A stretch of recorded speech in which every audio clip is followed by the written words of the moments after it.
ओम शांति। कर्म फल का सिद्धांत क्या है? आज बहुत से लोगों के मन में सवाल रहता है और कई लोग प्रैक्टिकल भी देखते हैं तो कि जो आज अत्याचार करने वाले हैं, पाप कर्म करने वाले हैं, बहुत आगे बढ़ जाते हैं और जो पुण्य कर्म करने वाले हैं, भक्ति भाव करने वाले हैं, पाठ पूजा करने वाले हैं, उन लोगों को बहुत कष्ट सहने पड़ते हैं, बहुत दुख मिलता है और उनके जीवन में बहुत कष्टदायी जीवन होता है। बाबा के ज्ञान में भी चलने में कई लोगों के मन में सवाल आते हैं कि जब से बाबा के बने हैं और जब से ही और श्रीमत पर चल रहे हैं तब से ही जीवन में और ज़्यादा परिस्थितियाँ आ रही हैं, परेशानियाँ आ रही हैं। भक्ति मार्ग में भी लोगों के यही सवाल रहते हैं। जो भक्त आत्माएं रहती हैं, जो पुण्य आत्माएं रहती हैं, तो उनके साथ इतना संघर्ष उनको क्यों करना पड़ता है और इतना सब कुछ करते हुए उनको एक पाप कर्म या दुख या दर्द, इन सब चीज़ों का सामना क्यों करना पड़ता है। तो इसके लिए आज हम कुछ प्रैक्टिकल देखेंगे। तो इसके लिए सबसे पहले तो कहा जाता है, जो श्रीमद् भगवद गीता में एक प्रैक्टिकल उदाहरण है जो भगवान श्री कृष्ण ने अर्जुन को दिया था। जब महाभारत का युद्ध पूरा हो गया तब अर्जुन ने भगवान श्री कृष्ण से पूछा, कहते हैं, हे सखा, आप मेरे साथ हो, आपका और हमारा कैसा साथ है? तो सभी जानते हैं कि श्री कृष्ण जी अर्जुन के साथ थे, पांडवों के साथ थे, तभी उनकी विजय हुई है। लेकिन अर्जुन कहते हैं कि आप हमारे साथ हो, कैसा हमारा और आपका साथ है? आप हमारे साथ होते हुए भी और हमारे साथ इतनी बड़ी बड़ी दो घटनाएं घट जाती हैं। पहला द्रौपदी का वस्त्र हरण और दूसरा अभिमन्यु का वध, जो इतनी बड़ी घटनाएं हमारे साथ घट जाती हैं और आपका और हमारा साथ कैसा? तो सोचिए भगवान श्री कृष्ण क्या जवाब देते हैं अर्जुन को, बहुत सुंदर, जो अर्जुन के लिए नहीं, ये हम सभी के लिए है जिनके मन में संकल्प आता है कि धर्म पुण्य करने वाले दुखी क्यों रहते हैं। श्री कृष्ण जी ने कहा, सोचो अर्जुन कि जब मैं तुम्हारे साथ हूँ, मैं तुम्हारे साथ हूँ, तब तो तुम्हारे साथ दो इतनी बड़ी बड़ी घटनाएं घट जाती हैं। अभिमन्यु का वध हो जाता है और द्रौपदी का वस्त्र हरण हो जाता है। अगर मैं तुम्हारे साथ नहीं होता तो क्या होता? ये सोचा कभी कि जब मेरे साथ होते हुए इतनी सब कुछ घटनाएं घट सकती हैं और अगर मैं साथ नहीं होता तो क्या हो जाता?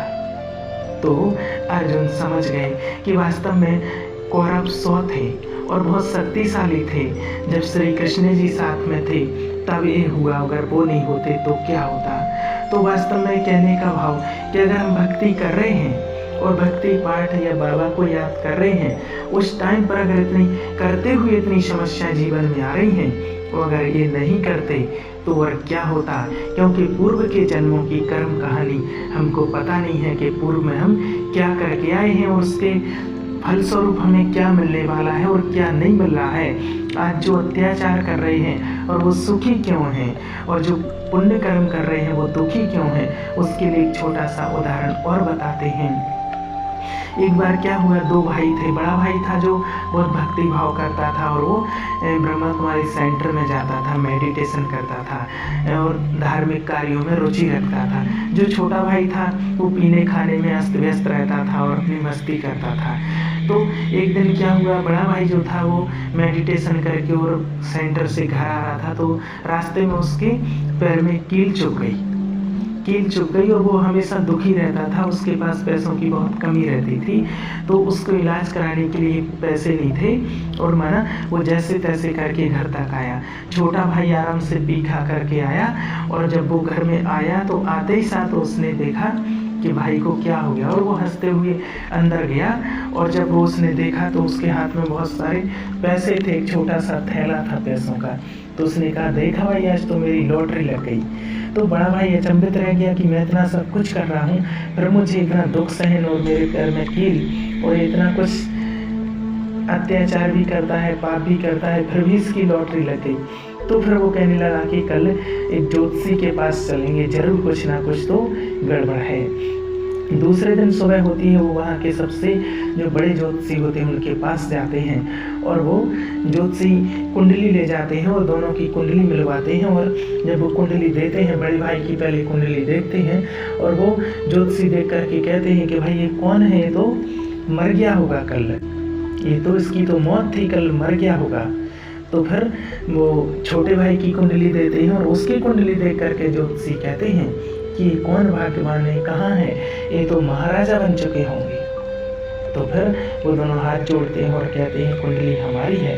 तो फिर वो ज्योतिषी बताते हैं कि आपकी मौत थी, बड़े भाई से कहते हैं आपकी कल मौत थी, जो पूर्व जन्म के आपके पुण्य कर्म हैं उसके कारण से आप बच गए हैं। और जो छोटा भाई उससे कहते हैं कि कल के दिन आपको बहुत एक समझो कि राज्य का राजा बनना था, लेकिन आपके जो पाप कर्म है इस जन्म के, इसलिए वो पाप कर्म छोटी सी पोटली के रूप में आपको मिल गए। वो जो आपके पाप कर्म हैं, उन पाप कर्मों की वजह से राजा ना बन सके और आपको थोड़ा सा धन मिल गया। इसलिए कहा जाता है कि पूर्व जन्म में जो हम करके आए हैं उसका फल तो हमें हर एक किसी को भोगना ही पड़ता है, क्योंकि कर्म फल की वास्तविकता ही है, उससे कोई बच नहीं सकता है। और कर्म को हर धर्म में जरूर मान्यता देते हैं। कोई धर्म में अगर पुनर्जन्म को नहीं मानते हैं, लेकिन कर्म को जरूर मानते हैं। और कर्म को हर धर्म में कहते हैं कि अच्छा कर्म करने से उससे हमें दुआएं मिलती हैं, पुण्य होता है, हमारा जीवन सुखी बनता है या तो निर्विघ्न जीवन बनता है। और या फिर कहते हैं अगर उसके बदले बुरे कर्म करते हैं तो हमारे पाप बनते हैं और जीवन हमारा दुखदायी बनता है। ये हर धर्म में जरूर सिखलाते हैं। लेकिन आज हम प्रैक्टिकल में जब देखते हैं कुछ और जो ईमानदारी से सच्चाई से जीते हैं तो उसको मेहनत मजदूरी से जीना पड़ता है। और जो धोखा देते हैं, छल करते हैं, रिश्वत लेते हैं, रिश्वत खाते हैं, उनका जीवन बहुत पैसे वाला हो जाए, पैसे बना लेते हैं, सुआराम में जीते हैं।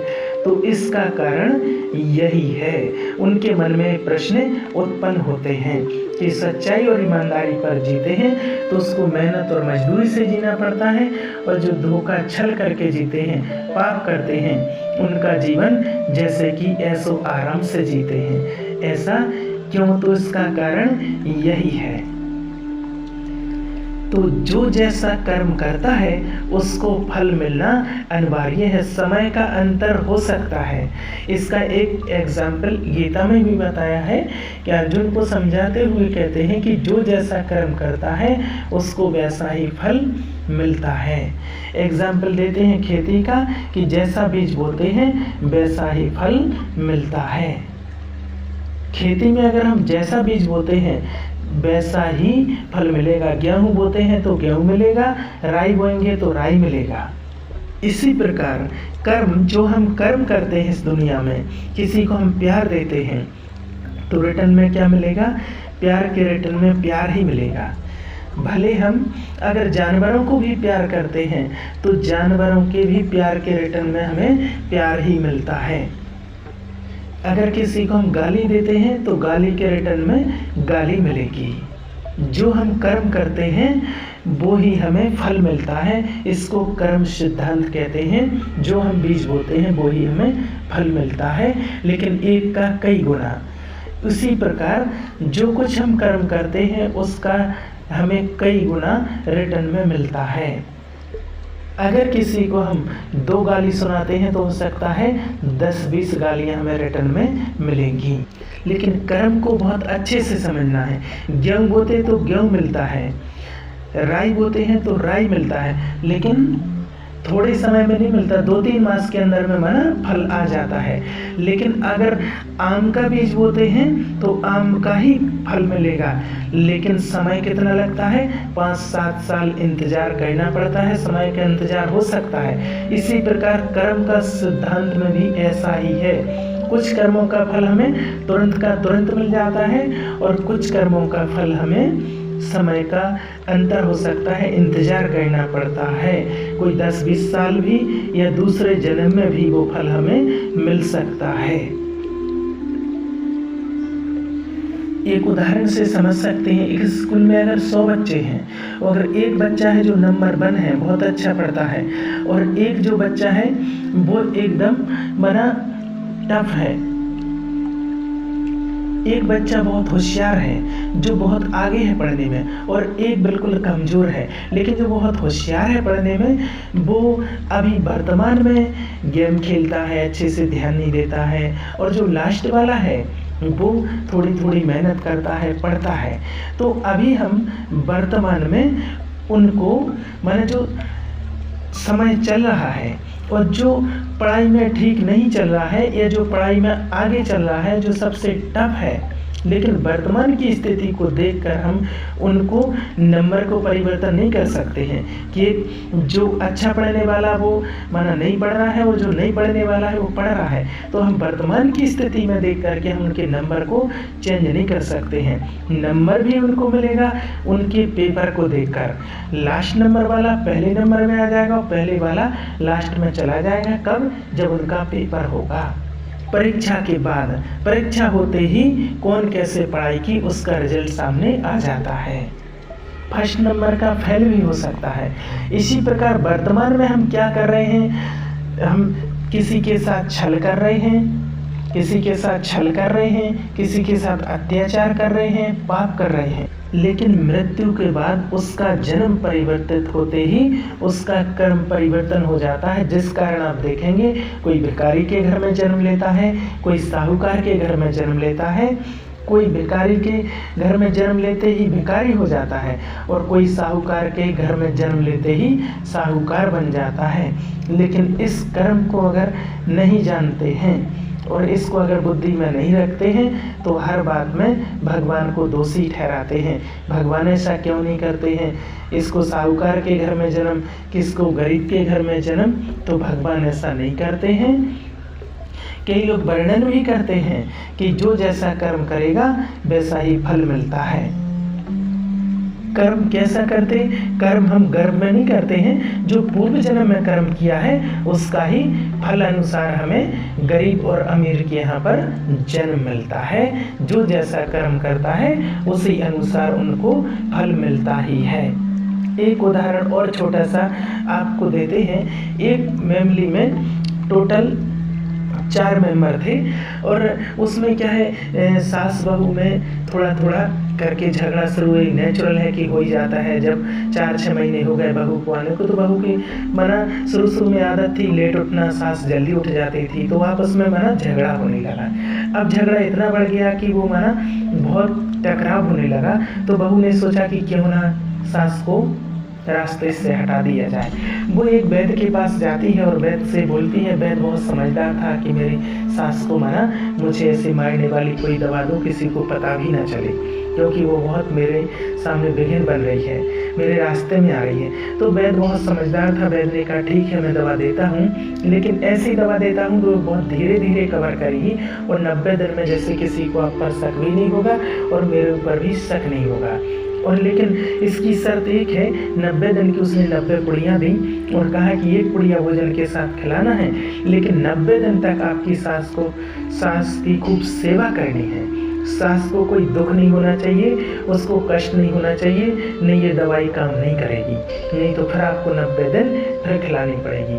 तो बहू ने सोचा ठीक है 90 दिन की तो बात है, उसके बाद तो फिर रास्ता साफ हो जाएगा, हम ही हैं। वो लेकर के आ गई, रोज एक पुड़िया भोजन के साथ उसको खिलाती है और ऐसे खिलाते करते फिर सास की सेवा भी करती। रोज जल्दी उठ जाती, सास को काम नहीं करने देती, सास के कपड़े धोती है और रात को जब सास सोने जाती है तो उसके पैर दबा करके उसको सुलाती है। ऐसे करके 2 महीने में सास बहू में बहुत प्यार बढ़ गया और सास भी कहने लगी मेरी बहू तो बहुत अच्छी है, ऐसे ही तो बहू मिलना मुश्किल है, तो लक्ष्मी है। बहुत प्यार बढ़ गया, बहुत स्नेह बढ़ गया। अब 2 महीने के बाद बहू उस वैद्य के पास जाती है और कहती है कि मेरी सास मरना नहीं चाहिए, मेरी सास तो बहुत अच्छी और आप ऐसी दवा दो मेरी सास मर ना जाए। वैद्य कहता है कि सास नहीं मरेगी, वो कोई दवाई नहीं थी, वो तो एक पाउडर था, ये तो आपके अंदर जो भ्रम था उस भ्रम को सिर्फ दूर करना था, मैंने वो दवाई आपको दी थी। तो किसी को हम सहयोग देते हैं, किसी को मदद करते हैं, तो इस सामने वाला व्यक्ति हमें दुख दे, नाराज हो, कष्ट दे, ऐसा नहीं होता है। किसी को हम सहयोग देते हैं, प्यार देते हैं, तो सामने वाला व्यक्ति भी हमें ज़रूर प्यार करेगा। इसलिए हमें सबको सुख देना है, किसी को भी दुख नहीं देना है और सुखी रहना है और सुखी बनाना है। जो जैसा कर्म करते हैं उसके अनुसार ही फल मिलता है। ओम शांति।